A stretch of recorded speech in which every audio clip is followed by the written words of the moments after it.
आज हम सीखेंगे डिसॉल्यूशन ऑफ पार्टनरशिप फर्म के केस में हम रियलाइजेशन अकाउंट किस प्रकार से बनाएं।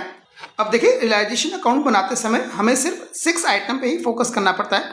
देखिए, हमारी फर्स्ट आइटम क्या है, to all tangible and intangible asset. क्या लिख रहे हैं हम, all tangible and intangible asset. ध्यान दें, यहाँ पर टेंजिबल एंड इंटेंजिबल सारी एसेट ट्रांसफर करनी है आपको, जिन्हें हमें बेचना है। ध्यान रखना है, सेलेबल एसेट होना चाहिए। जो सेलेबल एसेट नहीं है वो ट्रांसफर नहीं होगी। इस चीज से आप ध्यान रख सकते हैं। सेलेबल एसेट जिन्हें हम बेच सकते हैं या जिनसे पैसा रिकवर कर सकते हैं, वो सारी एसेट यहाँ ट्रांसफर करना है। समझ में नहीं आया तो यहाँ पे समझाया भी सही। मीन्स ऑल एसेट, सारी एसेट ट्रांसफर करना है।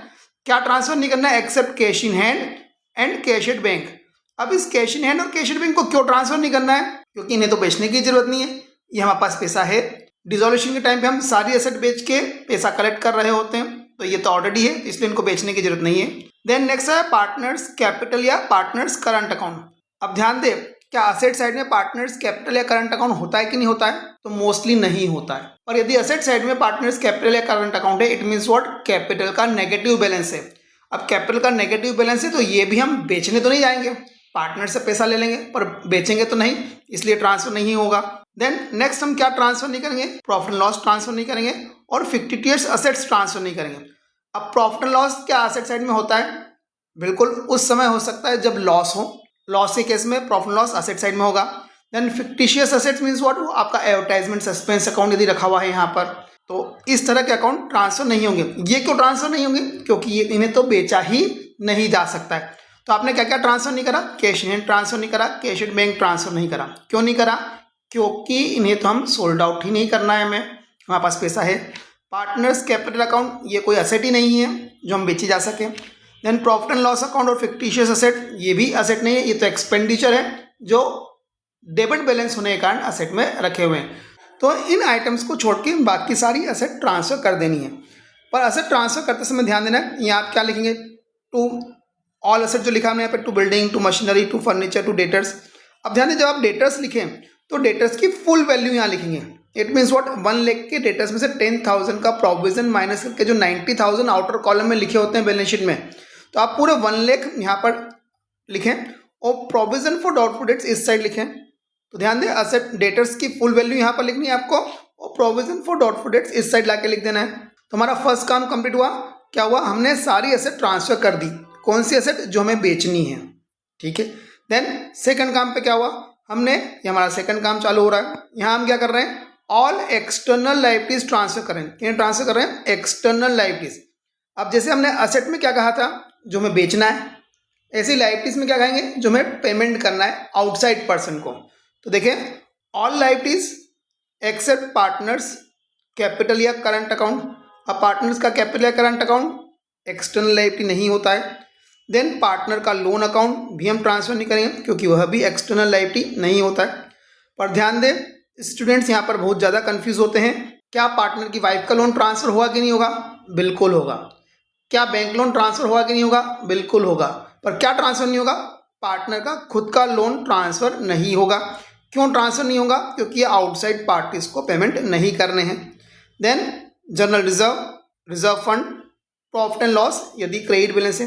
अब ये क्यों ट्रांसफर नहीं कर रहे हैं, क्योंकि ये तो लायबिलिटी ही नहीं है, ये तो वो पैसा है जिस पे पार्टनर्स का राइट है, तो ये पार्टनर्स कैपिटल अकाउंट में ट्रांसफर होते हैं। तो ध्यान दें, मैक्सिमम किन चीज़ों को ट्रांसफर नहीं कर रहे हैं, मोस्टली पार्टनर्स को बिलोंग करने वाली आइटम्स आपने ट्रांसफर नहीं करी है, बाकी सारी आइटम्स आपने ट्रांसफर कर दी है। अब देखें, जो हमने यहाँ पर सारी असेट ट्रांसफर करी थी, अब देखिए हमने यहाँ पे जो सारी असेट ट्रांसफर करी थी, उन सारी असेट का ट्रीटमेंट आप क्या करेंगे, उन सारी असेट का ट्रीटमेंट आपको यहाँ पर करना है। तो असेट्स जो हैं उनका ट्रीटमेंट आप यहाँ पर इस साइड करेंगे। जितनी भी असेट है उसका ट्रीटमेंट यहाँ पर करना है। क्या करेंगे उसका ट्रीटमेंट में, by cash oblique bank account. क्या लिखा हमने, by cash oblique bank account. अब जो भी असेट हमने डेबिट साइड में लिखी थी, उन सब की यदि सेल होगी तो बाय कैश या बैंक के नाम से हम लिखेंगे। Sale of all recorded and unrecorded asset. ध्यान दें, यदि असेट को सोल्ड आउट करके पैसा आता है तो आपको यहाँ पर लाके क्रेडिट साइड में लिखना है, चाहे वो असेट बैलेंस शीट में हो, मीन्स व्हाट, रिकॉर्डेड हो, या बैलेंस शीट में नहीं हो, मीन्स अनरिकॉर्डेड हो। यदि किसी भी असेट से कोई भी पैसा आता है तो वो आपको यहाँ पर क्रेडिट में लाके लिखना है। ये भी हो सकता है कि पार्टनर असेट खुद रख ले, तो बाय पार्टनर्स कैपिटल अकाउंट के नाम से लिखेंगे, जिस पार्टनर ने ले लिया उसके नाम से हम लिखेंगे। क्या लेंगे? Asset taken by partner. यहाँ पर भी बात आई कि चाहे वो रिकॉर्डेड असेट हो या अनरिकॉर्डेड असेट हो, हम सारी एसेट जो पार्टनर ने ले ली उसे क्रेडिट साइड में लाके लिखेंगे।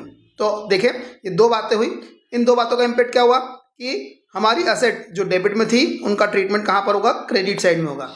ऐसे ही जो लायबिलिटीज क्रेडिट में है उनका ट्रीटमेंट कहाँ पर होगा? डेबिट साइड में होगा।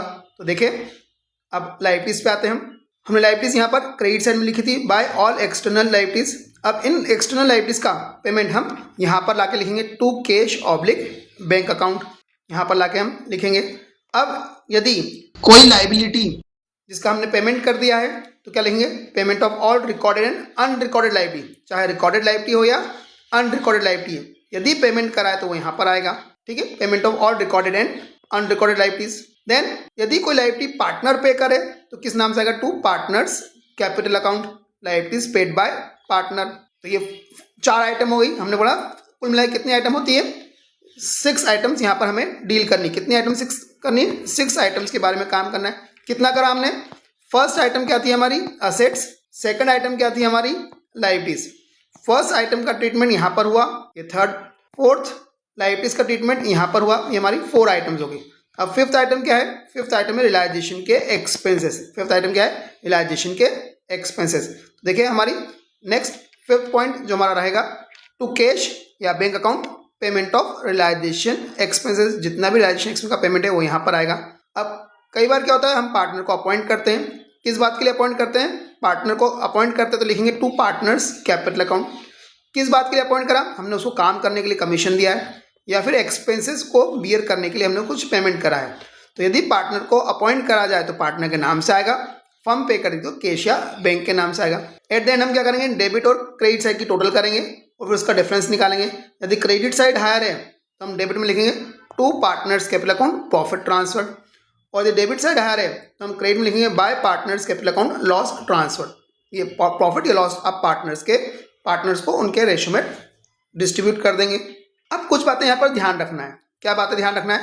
कि यदि किसी लायबिलिटीज के बारे में नहीं लिखा हो कि कितना पेमेंट किया, ये सबसे इंपॉर्टेंट बात है। यदि किसी लायबिलिटीज के बारे में नहीं लिखा है कि कितना पेमेंट किया है तो हम मानेंगे हमने उसको फुल पेमेंट कर दिया है, मन से फुल पेमेंट कर देंगे। तो आप रियलाइजेशन अकाउंट की टोटल करने के पहले चेक करें क्या जितनी भी लायबिलिटीज थी उन सबका पेमेंट यहाँ पर आपने करा है या नहीं करा है। यदि किसी लायबिलिटी का पेमेंट नहीं हुआ है तो आप मन से उसका पेमेंट कर देंगे। तो ये पहली ध्यान रखने वाली बात थी। सेकंड ध्यान रखने वाली बात है कि असेट। अब ध्यान दें, असेट क्या लिखी हमने? टेंजिबल असेट लिखी और इंटेंजिबल असेट लिखी है। यदि टेंजिबल असेट के बारे में यह नहीं दिया कि कितना उससे अमाउंट रिसीव हुआ, जैसे furniture, machinery, building, vehicles, stock, इन सब के बारे में, डेटर्स भी हम कहेंगे, इन सब के बारे में यदि नहीं लिखा हो कितना पेमेंट रिसीव हुआ तो हम मानेंगे फुल पेमेंट रिसीव हो गया। क्या मानेंगे? फुल पेमेंट रिसीव हो गया है। तो आपको यहाँ पर मन से लिख देना है। तो आप असेट को भी चेक करेंगे क्या जितनी भी असेट यहाँ पर आपने लिखी थी उनका ट्रीटमेंट यहाँ पर हुआ है या नहीं हुआ है। कौन सी? टेंजिबल का।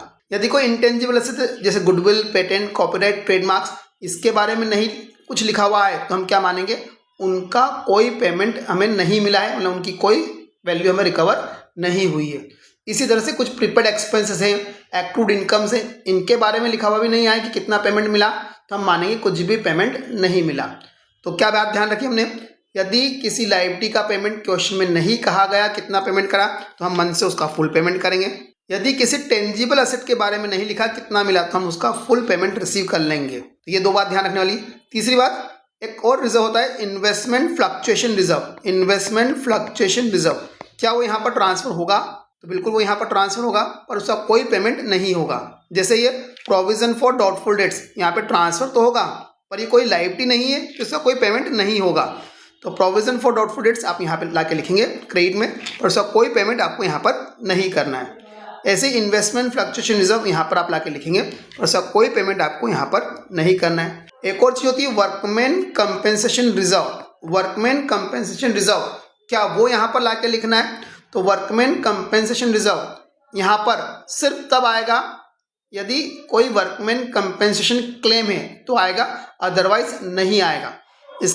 इसके ऊपर डिटेल में एक अलग से वीडियो बना के डालूंगा, जिससे आपको क्लियर हो जाए कि वर्कमैन कंपेंसेशन रिजर्व को रियलाइजेशन अकाउंट में कब लिखना है, कैसे लिखना है, किस तरीके से लिखना है। एक बात और ध्यान दें, यदि किसी लायबिलिटीज के पेमेंट में, चाहे वो रिकॉर्डेड लायबिलिटी हो या अनरिकॉर्डेड लायबिलिटी हो, यदि किसी लायबिलिटी के पेमेंट में कोई असेट दे दी जाए, चाहे वो रिकॉर्डेड असेट हो या अनरिकॉर्डेड असेट हो, तो सिंपल सी बात है, किसी भी तरह की लायबिलिटी के पेमेंट में यदि किसी भी तरह की एसेट दे दिए तो उसको आप ना तो डेबिट साइड में रिकॉर्ड करेंगे, ना आप क्रेडिट साइड में रिकॉर्ड करेंगे, उसे कहीं पर भी रिकॉर्ड नहीं करेंगे। फिर से, यदि किसी लायबिलिटीज के पेमेंट में असेट दे दी जाए तो उसे हम ना तो डेबिट में रिकॉर्ड करेंगे ना क्रेडिट में रिकॉर्ड करेंगे, चाहे वो लायबिलिटी रिकॉर्डेड हो या अनरिकॉर्डेड हो, चाहे वो असेट रिकॉर्डेड हो या अनरिकॉर्डेड हो।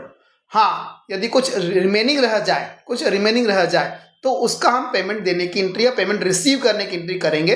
जैसे 1 लाख के क्रेडिटर्स को हमने स्टॉक दे दिया, फुल सेटलमेंट में कोई एंट्री नहीं होगी, ना डेबिट में ना क्रेडिट में।